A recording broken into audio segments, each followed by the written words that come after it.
Computer Security Day, NetSafe has set up a monitored experiment.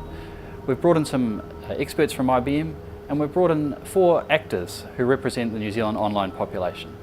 What we're going to do is we're going to get those actors to carry out a series of tasks online, representative of what they would do in their normal lives, and we're going to monitor how the traffic flows to and from their computers and ascertain if and when they are attacked and how those computers are compromised. Today the users are going to be using very basic sort of bog standard machines.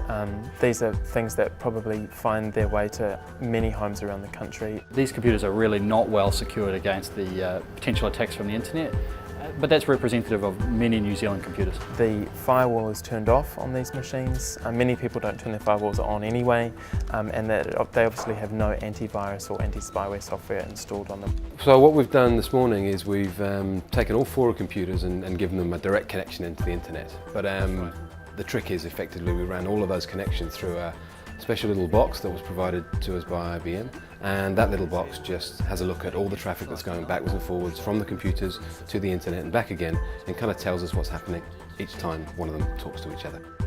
3, 2, 1, go.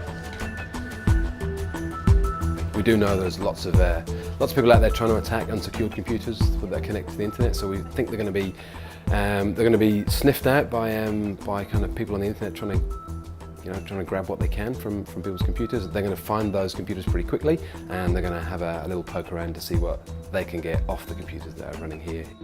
The first user is a teenage boy, and this sort of represents the fact that obviously there are a lot of teenagers that go online. We know that this is pretty much a normative thing for teenagers to do. The second user is someone we're calling a trade me mum. So this is a user who works from home, maybe is caring for children or is doing a lot of stuff at home, and will primarily be doing a lot of retail online. We'll be looking at online trading. 6 minutes, this worm thing, what's the significance of this worm? What could it do to my computer if it's coming in? Well, the whole idea is to compromise the system and take control. So once For what purpose? The purpose is so that the actual attacker remotely can obtain information which is personal, could be credit card details of that individual, and they could be then used for identity theft or to take over the whole system without the user being aware of it, and then use its resources to attack other systems.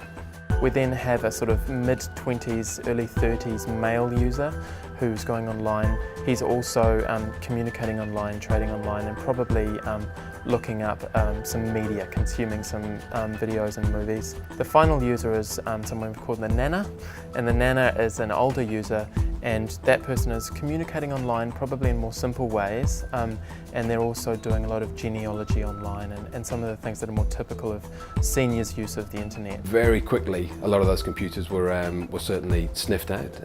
Most of them we saw some traffic within the first few seconds on a lot of them, so they were obviously telling the internet they were pretty unsecured, and there were other computers out there that said, right, unsecured computer, we wouldn't mind having a go and see what we can find. So a lot of them were struck fairly quickly, and some of the tasks that they carried out in the first part of the experiment actually led them to be not just a computer that's saying I'm here and I'm a little bit insecure, but probably opened a few holes and made them even more insecure than they were when they started. We wanted to use a broad range of people to basically see whether or not the same activities that a teenager does and a nana does online, even if they're very different, if they actually have a similar outcome in terms of a computer security issue.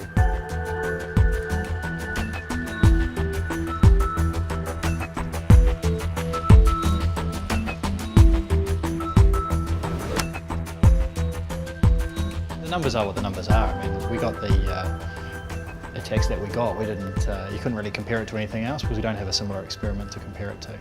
But, you divide that across 4 users, it's nearly 30 attacks each. It's nearly 30 attacks each, and in 2 hours, that's 1 every 4 minutes.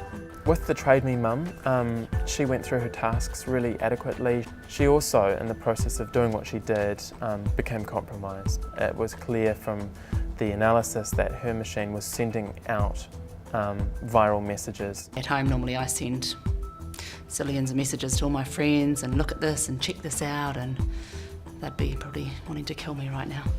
She was quite shocked, You know, because this is a common thing that she'd do, she'd often use her computer to communicate with others, and the thought that she could have not only been unwantingly communicating with them, but the fact that she could have been putting their computers in danger was really quite upsetting for her. There were a lot of virus infections on the computers, so a piece of software would come from the internet, install itself on the computer, and then copy itself lots and lots of times, and then sometimes either just sit on the computer and make it work harder than it should, but in the worst case of those viruses, maybe copy itself and then try and find a way to get back out of the computer and infect other computers as well. With our third demographic, this was the sort of male user in his late 20s, early 30s.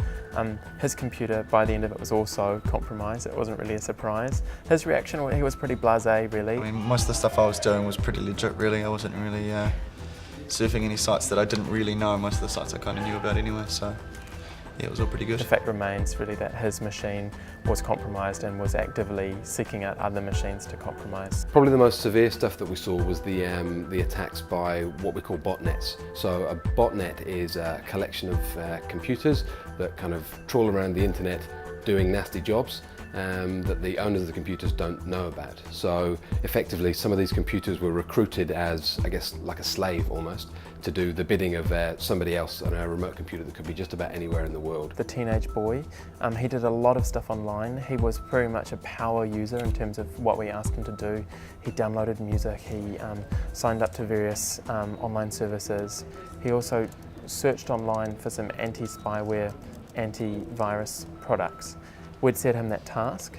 You know, we saw very quickly with his machine that it started to get really heavily attacked, and he ended up downloading something that put a sort of a loop onto his system. Eventually the loop became terminal and it basically crashed his computer. Yeah, it kind of died.